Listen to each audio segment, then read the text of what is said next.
Hello guys, welcome back to the channel and welcome back to Elite Wrestling. तो guys आज इस video में मेरे पास आपके लिए ऑल इलीट रेसलिंग के डायनामाइट शो के बाद की ऑल इलीट रेसलिंग से जुड़ी हुई बहुत ही बड़ी और बहुत ही इंटरेस्टिंग अपडेट्स है। और गाइज हाल फिलहाल में ऑल इलीट रेसलिंग के बहुत सारे अपडेट्स आने वाले हैं, इसलिए गाइज मैं सोच रहा हूँ कि हम ट्यूसडे को होने वाला हमारा Q&A वीडियो नहीं करेंगे, क्योंकि गाइज हाल फिलहाल में ऑल इलीट रेसलिंग का पेपर व्यू सीजन है। और गाइज इस पेपर व्यू सीजन में ऑल इलीट रेसलिंग के बहुत सारे अपडेट्स आ रहे हैं। और गाइज ऐसे ही अपडेट्स के बारे में आज इस वीडियो में हम बात करने वाले हैं और गाइज जानने वाले हैं कि क्या होने वाला है Kenny Omega versus CM Punk match. और हम जानेंगे कि क्या केनी ओमेगा भी हाल फिलहाल में WWE में गए थे, और all Elite wrestling versus NXT की लास्ट 2 वीक की व्यूअरशिप और ऑल इलीट रेसलिंग की इस वीक की टॉप 5 रैंकिंग के साथ साथ आज इस वीडियो में हम ये जानने वाले हैं कि गाइज लास्ट वीक के डायनामाइट शो के बाद सैमी गुएरा की हालत कैसी है, और जॉन मॉक्सली ने भी एक बहुत ही बड़ी अचीवमेंट हासिल कर ली है। और यही मेरे पास AEW से रिलेटेड छोटे मोटे अपडेट्स है जो कि गाइज आपको जान लेने चाहिए। इसलिए गाइज अब ज्यादा देर ना लगाते हुए चलिए वीडियो शुरू करते हैं। और गाइज शुरुआत करते हैं लास्ट वीक के all Elite wrestling versus NXT की व्यूअरशिप से।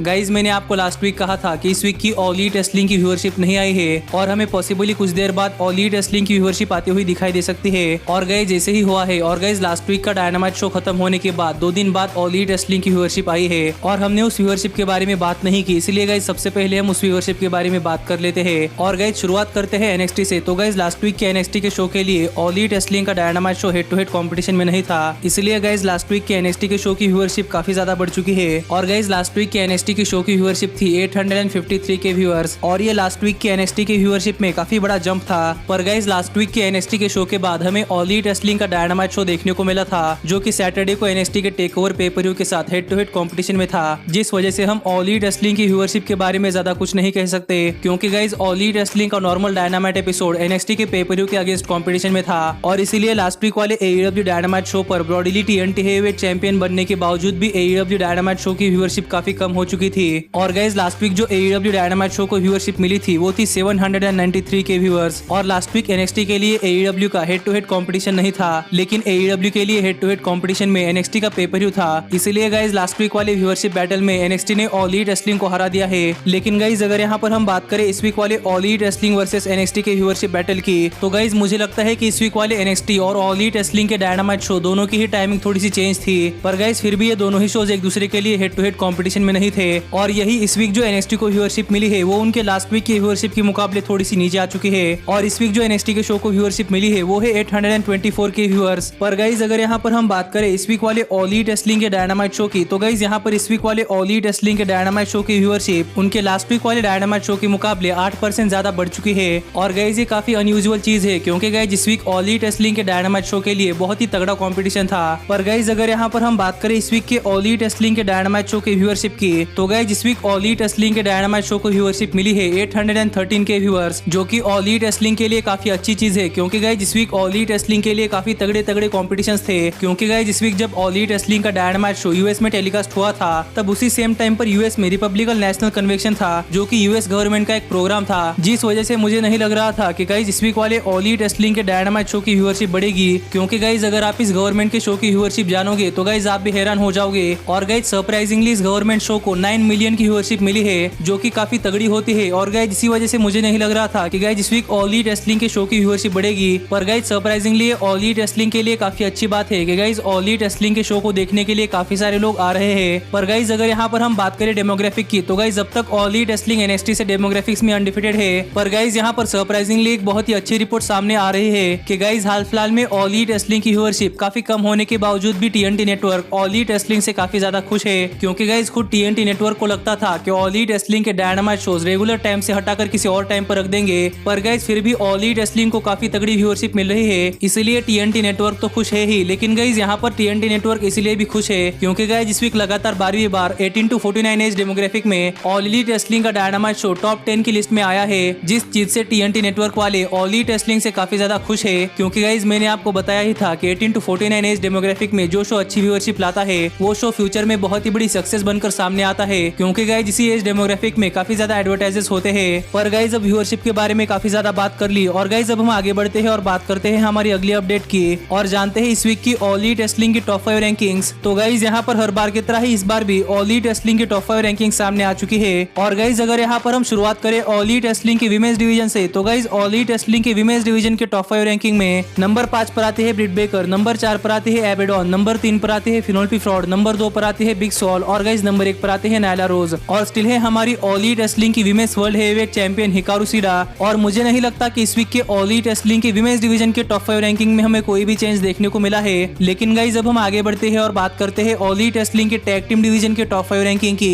तो गाइज यहाँ पर ऑल एलीट रेसलिंग के टैग टीम डिवीजन के टॉप 5 रैंकिंग में नंबर 5 पर आते हैं डार्क ऑर्डर, नंबर 4 पर आते हैं नेचुरल नाइटमेयर्स, नंबर 3 पर आते हैं द यंग बक्स, नंबर 2 पर आते हैं बेस्ट फ्रेंड्स और गाइज नंबर 1 पर आते हैं एफटीआर। और स्टिल है हमारे ऑल एलीट रेसलिंग के world tag team champions Kenny Omega और हैंगमैन पेज। और मुझे नहीं लगता कि हमें इस वीक वाले ऑल एलीट रेसलिंग के टैग टीम डिवीजन के टॉप 5 रैंकिंग में भी कोई चेंज देखने को मिला है। लेकिन गाइज अब हम आगे बढ़ते हैं और बात करते हैं ऑल एलीट रेसलिंग के सिंगल्स मेल डिवीजन के टॉप 5 रैंकिंग की। तो गाइज यहाँ पर ऑल एलीट रेसलिंग के सिंगल्स मेल डिवीजन के टॉप 5 रैंकिंग में नंबर 5 पर आते हैं स्कॉर्पियो स्काई, नंबर 4 पर आते हैं ब्रायन केज, नंबर 3 पर आते हैं कोडी, नंबर 2 पर आते हैं लांस आर्चर और गाइज नंबर 1 पर आते हैं एमजेएफ। और स्टिल है हमारे टीएनटी हेवीवेट चैंपियन ब्रॉडी ली और world heavyweight champion John Moxley. और हमें इस वीक के ऑल एलीट रेसलिंग के सिंगल्स मेल डिवीजन के टॉप 5 रैंकिंग में थोड़ा सा चेंज देखने को मिला है, जहां पर कोडी इस टॉप 5 रैंकिंग में टीएनटी हेवीवेट चैंपियनशिप हारने के बाद नंबर 3 की पोजीशन पर आए हैं। और गाइज डार्बी एलन को इस लिस्ट से बाहर कर स्कॉर्पियो स्काई नंबर 5 की पोजीशन पर आ चुके हैं। और ये थी इस वीक की ऑल एलीट रेसलिंग की टॉप 5 रैंकिंग्स। लेकिन गाइज अब हम आगे बढ़ते हैं और बात करते हैं हमारी अगली अपडेट की। और गाइज बात करते हैं इस वीक वाले all elite wrestling dynamite show पर आए हुए फैंस की। तो गाइज आपको तो पता ही होगा कि इस वीक वाले ऑल एलीट रेसलिंग के डायनामाइट शो पर ऑल एलीट रेसलिंग ने अपने फैंस को अपने शो में आने की इजाजत दे दी थी। और यहाँ पर पूरे स्टेडियम की कैपेसिटी के 10% से 15% फैंस AEW का डायनामाइट शो एंजॉय करने के लिए टिकट खरीद कर आ सकते थे। तो गाइज यहाँ पर अपडेट ये है कि ऑल एलीट रेसलिंग ने जितने भी टिकट सेल्स पर निकाले थे वो सभी टिकट सेल आउट हो गए। और गाइज इस वीक वाले ऑल एलीट रेसलिंग के डायनामाइट शो पर जो फैंस आए थे उनकी संख्या करीब 550 से 600 के बीच में थी। और गाइज इस वीक वाले डायनामाइट शो पर जो भी फैंस आए थे उन सभी फैंस को ऑल एलीट रेसलिंग ने स्ट्रिक्ट इंस्ट्रक्शन दे दी थी कि आज के डायनामाइट शो पर जो भी फैंस आए हैं उन सबको रूल्स का पालन करना पड़ेगा, जो कि ऑल एलीट रेसलिंग ने उन सबको बताए हैं। और यही एक वीडियो भी सामने आई है जहां पर टोनी खान सभी फैंस को बता रहे हैं कि इस वीक वाले डायनामाइट शो पर सभी फैंस को कैसे बिहेव करना है।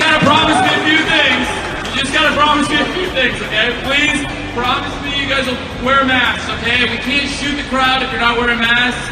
You guys done a great job spacing out. Please stay in your groups. Try not to leave your groups. And then we're on live TV. It's been a long time since we've had live bands. If you guys could please avoid a couple things. Please do not the F word. Please do not chant holy blank, even though it's it happens at wrestling shows. But just please don't do it. The other thing, can you guys just be hot because you guys represent this entire place? You can be the hottest wrestling crowd in the world. Thank you.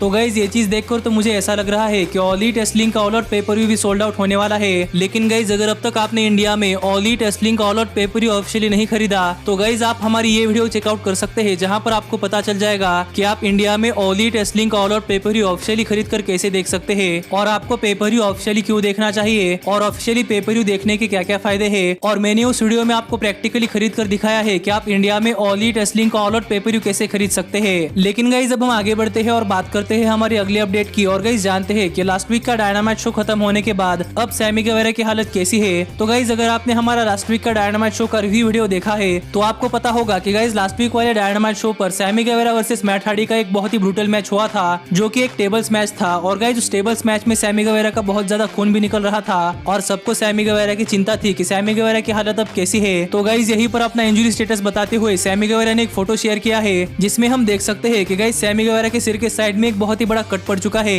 और guys ये cut कुछ similarly वैसा ही है जैसा कि mat Hardy का था और सैमी की ये इंजरी भी मैट हार्डी की इंजरी की तरह ही काफी वर्स दिखाई दे रही है। और गाइज मुझे नहीं पता कि आप कर्मा में मानते हैं या नहीं, लेकिन गाइज मैं तो कर्मा में नहीं मानता। पर गाइज यहाँ पर कहना पड़ेगा कि कर्मा ने अपना खेल दिखा दिया है कि गाइज सैमी गेवेरा ने कुछ वीक पहले मैट हार्डी के चेहरे पर एक जोरदार स्टील चेयर फेंक कर मारी थी जिससे कि मैट हार्डी का सर फट चुका था। लेकिन गाइज इस वीक वाले डायनामाइट शो पर मैट हार्डी ने सैमी गेवेरा के ऊपर बहुत ही ब्रूटली अटैक नहीं किया, बल्कि सैमी गेवेरा ही अपनी गलती की वजह से टेबल के ऊपर ऐसा ऑकवर्डली लैंड कर चुके थे कि सैमी गेवेरा के सिर के ऊपर भी एक कट पड़ चुका है। और जैसा सैमी गेवेरा ने पहले मैट हार्डी के साथ किया था वैसा सैमी गेवेरा के साथ ऑटोमेटिकली हो गया, जिसके ऊपर आपका क्या कहना है ये आप मुझे कमेंट कर बताइए। लेकिन गाइज अब हम आगे बढ़ते हैं और बात करते हैं हमारी अगली अपडेट की। और गाइज जानते हैं जॉन मॉक्सली की एक बहुत ही बड़ी अचीवमेंट। तो गाइज मुझे लगता है कि अब तक तो आपको पता चल चुका होगा कि जॉन मॉक्सली की कौन सी बहुत ही बड़ी अचीवमेंट है, पर गाइज फिर भी मैं फॉर्मेलिटी के लिए आपको बताना चाहूंगा कि गाइज इस साल की PWR टॉप 500 रेसलर्स की लिस्ट में जॉन मॉक्सली नंबर 1 की पोजीशन पोजीशन पर आए हैं। और गाइज ये जॉन मॉक्सली के लिए बहुत ही बड़ी अचीवमेंट है। और गाइज ये लिस्ट कोई एरी गैरी लिस्ट नहीं है, ये लिस्ट रेसलिंग इंडस्ट्री में पिछले 30 साल से एक्टिव है, जहाँ पर हर साल ये लिस्ट निकलती है जिसमें वर्ल्ड के टॉप 500 रेसलर्स को रैंक किया जाता है। और यहाँ पर ना सिर्फ WWE बल्कि AEW, NJPW और वर्ल्ड के पूरे प्रमोशन को इंक्लूड किया जाता है, जिससे कि हमें पूरे साल का बेस्ट रेसलर देखने को मिलता है।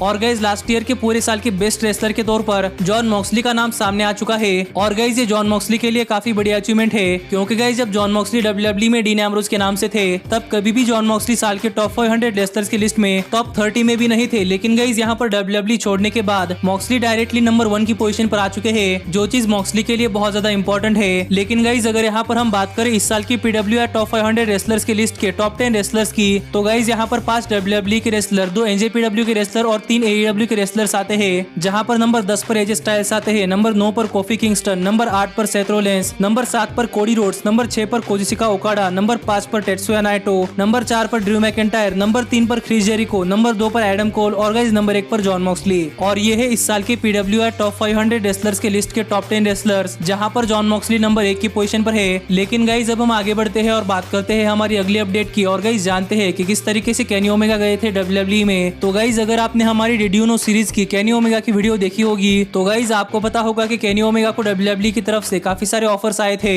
और केनी ओमेगा ने WWE के सभी ऑफर्स को रिजेक्ट कर दिया था, और वो भी 1-2 बार नहीं बल्कि रिकॉर्ड 5 बार। लेकिन गाइज यहाँ पर हाल फिलहाल में केनी ओमेगा भी WWE में गए थे। और गाइज वो ऐसे कि गाइज आपको पता है कि हाल फिलहाल में WWE अपना थंडरडोम शो होस्ट कर रही है, जहाँ पर हमें काफी सारे फैंस LED बोर्ड के थ्रू WWE की शो पर दिखाई देते हैं। और गाइज यही हमें इन फैंस के बीच में केनी ओमेगा भी दिखाई दिए, जहाँ पर केनी ओमेगा हाल फिलहाल में हुए स्मैकडाउन लाइव का शो देख रहे थे, और वो भी WWE थंडरडोम के LED स्क्रीन के ऊपर। तो गाइज यहाँ पर आप सब लोगों में से कुछ लोग कहेंगे कि यहाँ पर किसी फैन ने केनी ओमेगा की तस्वीर अपने स्क्रीन के ऊपर लगाई होगी। लेकिन गाइज यहाँ पर मैं आपको बता दूं कि वो कोई तस्वीर नहीं बल्कि एक एक्चुअल वीडियो था, जहाँ पर केनी ओमेगा हिलडुल कर बातें कर रहे थे, और वो वीडियो तो अवेलेबल नहीं है। लेकिन फिर भी आप में से कई सारे लोग कहेंगे कि फैंस ने केनी ओमेगा का वीडियो स्क्रीन के ऊपर प्ले किया होगा। पर गाइज यहाँ पर मैं आपको बता दूं कि ऐसा कुछ भी नहीं है, बल्कि यहाँ पर खुद केनी ओमेगा WWE के थंडरडोम को टेस्ट करने के लिए गए थे, और यहाँ पर खुद केनी ओमेगा WWE का थंडरडोम शो देख रहे थे, जिस चीज को खुद केनी ओमेगा ने भी कंफर्म किया है। और गाइज यहाँ पर केनी ओमेगा ने कहा कि केनी ओमेगा को नहीं लगता था कि कोई फैन नोटिस करेगा कि केनी ओमेगा वहाँ पर है। लेकिन गाइज आजकल फैंस की नजर काफी शार्प है और उन्होंने केनी ओमेगा को ढूंढ ही लिया। गाइज यहाँ पर केनी ओमेगा का कहना था कि केनी ओमेगा सिर्फ शो देखने के लिए गए थे कि यहाँ पर कैसा एक्सपीरियंस आता है। लेकिन गाइज अब मुझे पता नहीं क्यों, लेकिन लग रहा है कि केनी ओमेगा का ऑल एलीट रेसलिंग में करियर खतरे में आ सकता है, क्योंकि Kenny Omega all elite wrestling company की राइवल कंपनी WWE के टेलीविजन पर दिखाई दिए थे। तो गाइज पता नहीं कि फ्यूचर में केनी ओमेगा के साथ क्या होगा। लेकिन गाइज ऐसा ही सेम इंसिडेंट हमें पहले भी देखने को मिला है कि ऑल एलीट रेसलिंग की सुपरस्टार ब्रिट बेकर भी WWE के टेलीविजन पर दिखाई दी थी, और उनको तो ऑल एलीट रेसलिंग ने कुछ नहीं कहा था। तो गाइज यहाँ पर मुझे ऐसा लगता है कि AEW केनी ओमेगा को भी कुछ नहीं कहने वाली। पर गाइज ये सब बातें तो हमें कुछ दिन बाद ही पता चलेगी कि ऑल एलीट रेसलिंग ने केनी ओमेगा को कुछ कहा है या नहीं। पर अब हम आगे बढ़ते हैं और बात करते हैं हमारे फाइनल अपडेट की। और गाइज जानते हैं कि क्या हमें ऑल एलीट रेसलिंग में केनी ओमेगा वर्सेस CM पंक ये मैच देखने को मिलने वाला है या नहीं। तो गाइज आपको पता होगा कि CM पंक रेसलिंग में से काफी देर से रिटायर हो चुके हैं, और हाल फिलहाल में हम कुछ नहीं कह सकते कि CM पंक रेसलिंग में वापस आ सकते हैं या नहीं। पर गाइज यहाँ पर हाल फिलहाल में एक फैन ने CM पंक से एक सवाल पूछा था कि अगर तुम all elite wrestling company join करते हो तो तुम ऑल एलीट रेसलिंग में किस सुपरस्टार के अगेंस्ट फाइट करना चाहोगे। जिसका जवाब देते हुए CM पंक ने कहा कि CM punk all elite wrestling company में जाकर द रियल एलीट और केनी ओमेगा से फाइट करना चाहेंगे। और यहाँ पर द रियल एलीट का मतलब है कि केनी ओमेगा और द यंग बक्स, क्योंकि गाइज आपको नहीं पता तो मैं आपको बता दूं कि guys the real elite Kenny Omega और द यंग बक्स ही थे, और बाद में द एलीट में मेंबर्स जुड़ते गए। पर गाइज यहाँ पर देखने वाली बात यह है कि CM पंक ने कहा कि अगर वो all elite wrestling company join करते हैं तो वो केनी ओमेगा के अगेंस्ट रेसल करना चाहेंगे। तो अगर होपफुली कभी CM punk all elite wrestling company join करते हैं तो गाइज हमें ऑल एलीट रेसलिंग में एक मेगा मैच देखने को मिलने वाला है। जिस मैच के बारे में आप सब लोग क्या कहना चाहेंगे ये आप मुझे कमेंट कर बताइए कि आप ये मैच ऑल एलीट रेसलिंग में देखना चाहते हैं या नहीं। लेकिन गाइज हमारी आज की वीडियो यही तक की थी, और गाइज अब मिलता हूँ आपसे अगली वीडियो में। पर तब तक stay healthy, stay happy and keep watching elite wrestling. Hey, did you like that video? Click the screen for more. And where do you think you're going? And thanks so much for being the elite. The elite, the elite. What, Nick, you're not going to sing it all with me this time?